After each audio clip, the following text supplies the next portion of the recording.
Negócio na pauta, também oferecimento do Guaraná Geneve e o energético Team Power. Então, vamos continuar aqui nossa conversa sobre educação executiva com nossos convidados. Nós vivemos hoje em um mundo em transformação cada vez mais dinâmico e a atual geração de executivos está imersa em um ambiente de mudanças tecnológicas profundas. A inteligência artificial aplicada a situações diversas, alta conectividade e novos modelos de negócio. Segundo especialistas, as principais tendências em educação executiva que contribuem com o desenvolvimento de liderança nesses 3 níveis são o uso intensivo de tecnologia, a aplicação de métodos ativos nas aulas, abordagens voltadas para aos objetivos de aprendizagem e integração de conteúdos multidisciplinares. Jaqueline, como é que você vê hoje as tendências, né, dada essa quase revolução que está acontecendo motivado outra coisa? Um dia nós fizemos aqui um programa sobre inteligência artificial, aí os advogados já estão usando, a Equatorial já tem um grupo fazendo isso para o país inteiro. Como é que você vê que isso vai impactar a educação executiva de fato? Totalmente, né? Não tem hoje como você ficar fora desse ambiente de mudanças na formação executiva. Então, impacta de diversas formas. Primeiro, impacta na modelagem. O modelo de fazer educação ele foi totalmente alterado. É um modelo de mais conectividade, é um modelo que pressupõe que não adianta você fazer perguntas porque a resposta já está ali pronta, a inteligência artificial te dá a resposta pronta, né? Então, assim, é um modelo que o conhecimento tácito está muito disponível. A grande questão agora é como fazer pensar os cérebros, os talentos que estão dentro da sala de aula e permitir que eles, a partir desse pensamento, que precisa ser um pensamento ordenado, sistêmico, com uma modelagem de conexão com todo e com tudo, com que isso consiga fazer a projeção de percepção de mundo. Como perceber o mundo num universo que trabalha muito mais, às vezes, até para alienação do que necessariamente para o nível de consciência. Porque cada vez mais o nosso participante da sala de aula também é um participante que vem das redes sociais, que vem desse movimento do online, que vem do movimento do aprender fazendo, que baixa o vídeo quando quer aprender alguma coisa. E a sala de aula, então, ela não pode mais ser esse modelo, né, que é o modelo tradicional, esse modelo que a gente fala assim, se alguém morresse lá no século XV, retornasse agora e encontrasse a sala de aula no mesmo modelo, o mundo todo mudou, mas a sala de aula continua quadrada, as carteiras uma atrás da outra. Tem uma resistência grande também, né, já que para mudar isso. Tem uma resistência. Por quê? Porque a autonomia por estudar e a própria sala de aula investida, as metodologias ativas, elas pressupõem uma autonomia de estudo, ainda não é algo que esteja internalizado, principalmente pelos brasileiros. Quando você coloca na sala de aula a metodologia ativa e pressupõe que o teu participante ele vai buscar o conhecimento, muitas vezes o entendimento é de que o professor está enrolando, ele não quer dar aula. Ele não quer dar aula, é verdade. O cara está sendo pago para eu vir aqui e ler. E aí eu lembro de um artigo que eu li sobre metodologia de ensino em Harvard, na década de 90, o Canitz, que era um dos colunistas da Veja, nós estamos falando década de 90, Arthur. E eu lembro como se fosse hoje, quando eu li a experiência dele no primeiro dia em Harvard, que ele chegou e disse, eu cheguei lá todo pronto para ouvir os grandes nomes do mundo falando, porque os grandes nomes mundiais da gestão davam aula em Harvard. E aí ele disse que quando chegou lá, o professor sentou e disse, façam as perguntas que vocês quiserem. E ele disse, mas como fazer as perguntas? O cara ainda não deu aula nenhuma. E aí ele ficou, e aí os colegas começaram, que já tinha experiência de Harvard, os colegas começaram a perguntar, e aí ele disse, aí eu entendi pela primeira vez, o conteúdo que eu deveria ter lido realmente fazia sentido. Antes da sala de aula. Antes da sala de aula. A outra coisa é, quem não fez a pergunta teria que obrigatoriamente responder as perguntas feitas pelos outros colegas. Ou seja, o professor simplesmente mediou as discussões. Ele não levou nenhum conteúdo pronto, ele não se obrigou a perguntar nada e nem se obrigou a responder nada. Ele apenas foi dando forma. Ele agiu como se ele tivesse ali uma massa de modelar, vários cérebros que seriam massas de modelar, e que ele foi dando forma a esses cérebros de acordo com o conhecimento que ele gostaria que fluísse naquele ambiente. Eu acho que aqui no Brasil hoje é quase inaceitável fazer isso ainda, né, já que não tem ainda, não temos uma cultura de Nós- pensar, né? De pensar, de buscar, de saber que a sala de aula é mais um fórum de discussões do que qualquer outra coisa. Eu percebo muito isso quando a gente convida as pessoas para virem nesse programa, elas perguntam assim, mas você pode mandar as perguntas antes? Né? O que é que realmente a gente eu vou ser entrevistado? Aí eu digo assim, não, você não vai ser entrevistado, a gente vai conversar. Né? Eu posso fazer algumas perguntas, mas aqui não é uma entrevista. Né? Aqui é um bate-papo e que a gente faz uma série de questionamentos antes de iniciar o programa. Depois que o programa começa, às vezes esquece o que está escrito ali, qualquer coisa. Mas eu também não posso nem dizer que eu não sinto falta disso, já porque eu entrei na universidade na década de 70, né? Então, apesar de ainda continuar estudando, né? Estou terminando um doutorado agora, na minha idade, já fazendo doutorado já é loucura. Nunca. Não tem tempo para estudar, não tem limite. Mas é pelo sentimento de não ficar para trás, né? De não ficar para trás. Eu vejo, eu tenho 2 filhos, um filho ainda na universidade, tenho um que se formou agora em tecnologia, trabalha no Grupo Equatorial. E aí vem com algumas coisas assim, e eu digo assim, mas o que é isso? Né? E tudo isso é muito rápido. E talvez na sala de aula vai ser a maior dificuldade. Aí me parece que o Raimundo ele é mais velho que o Hugo, né? Sim. Como é que foi para você, como seria para você, Hugo, de entrar numa situação dessa aqui que a Jaqueline colocou?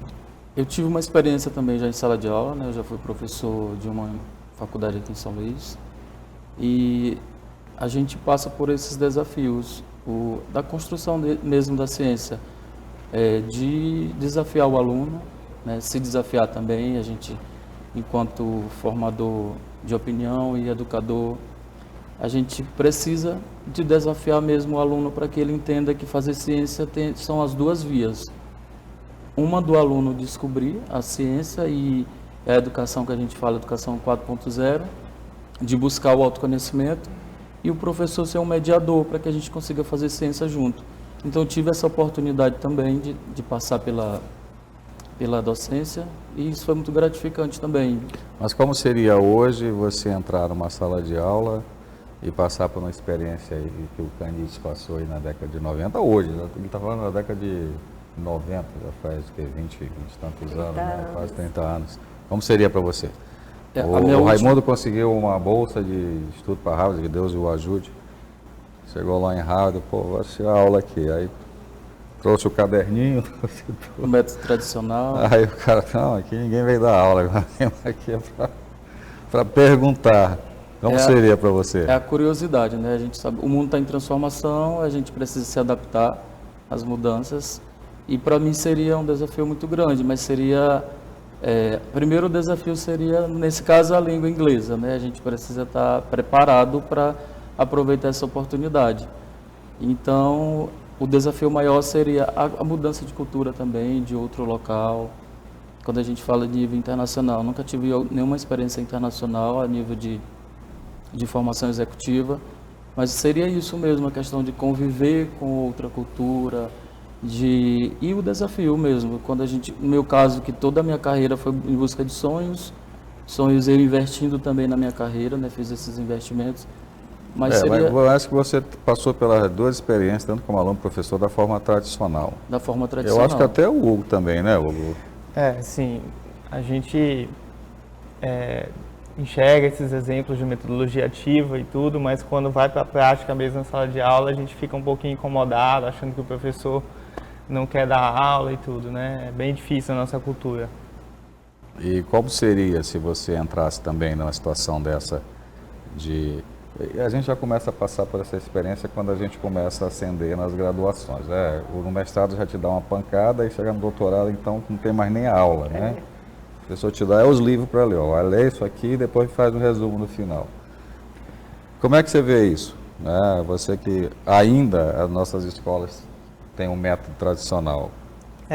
Eu enxergo que, assim, pelas experiências que eu tive com a Dom Cabral e alguns outros institutos, a gente já está vivendo um pouco dessa mudança, né? Não está tão acelerado, porque a nossa cultura não permite, mas a gente já está vivendo um pouco disso, né? Passa bastante conteúdo, A própria universidade, que é a UNDB também, que eu me formei lá em administração também, trabalha um pouco de metodologia ativa, né, com cases. Então, eu entendo que sim, é algo atual e a gente tem que estar buscando se adaptar. Eu acho que uma das coisas boas, Jaqueline, que até nas universidades públicas, né, eu vivi isso porque estava já iniciando meu doutorado na época da Covid.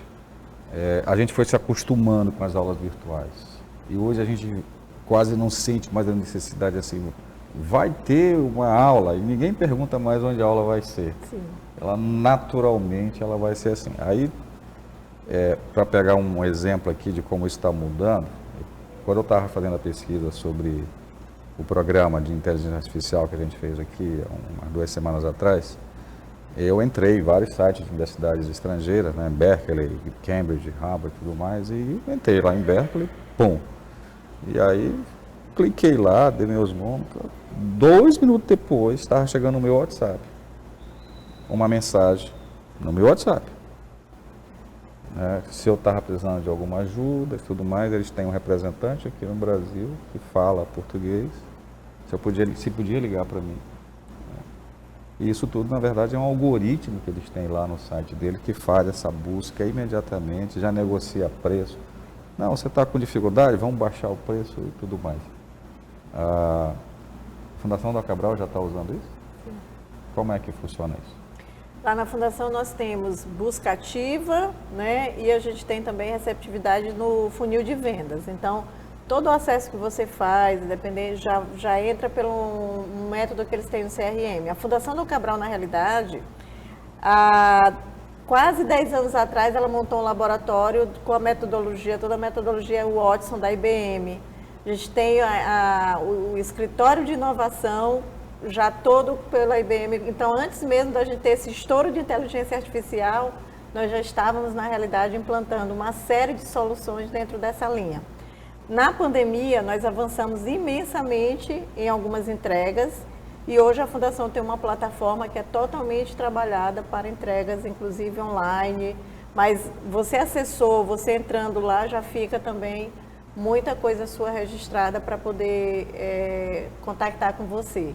Na realidade, você já passa a ser vamos dizer assim, você passa a ser instrumento para novos elementos que vão ser gerados lá dentro. Sejam dados, a gente tem dados de consultas ativas, a gente tem dados de baixa de material na biblioteca, tem uma série, inclusive, de fatores de atração que são criados para poder gerar a tua rastreabilidade. Olha, que legal. Bem, o nosso tempo, infelizmente, acabou. Muito assunto, um assunto aí bastante interessante e instigante, que é a educação executiva, e muito atual, né? Jaque, muito obrigado por você ter vindo aqui, nos prestigiar com a sua presença e toda a sua experiência nessa área de educação executiva. Eu que agradeço, Arthur. Encerro aqui desejando você um bom restante de noite, né, para todos os nossos ouvintes aqui, para quem está nos assistindo. Dizer que é sempre muito bom conversar com você. Eu sei que se a gente tiver tempo, isso flui por horas a fios. Você é um bom condutor de conversas, né, e dá um bom fio aí para a gente poder avançar. Muito obrigada pela boa conversa, pelo bom momento aqui com você no seu programa. Obrigado. Parabéns pelo programa. Obrigado. Eu queria também agradecer a presença aqui do Hugo e do Raimundo Júnior. Muito obrigado, satisfação. Júnior. Obrigado, Arthur. Boa noite. Obrigado, Jaqueline. Obrigado. Bem, a gente fica por aqui. Obrigado mais uma vez pela sua companhia. O Negócio na Pauta é um oferecimento de Centro Elétrico, Equatorial Energia, Federação das Indústrias do Maranhão, a FIEMA, e Indústrias Psyll. Todos os programas estão disponíveis nas nossas redes sociais, é só seguir Negócios na Pauta. Uma boa semana para você e até o nosso próximo encontro. Tchau.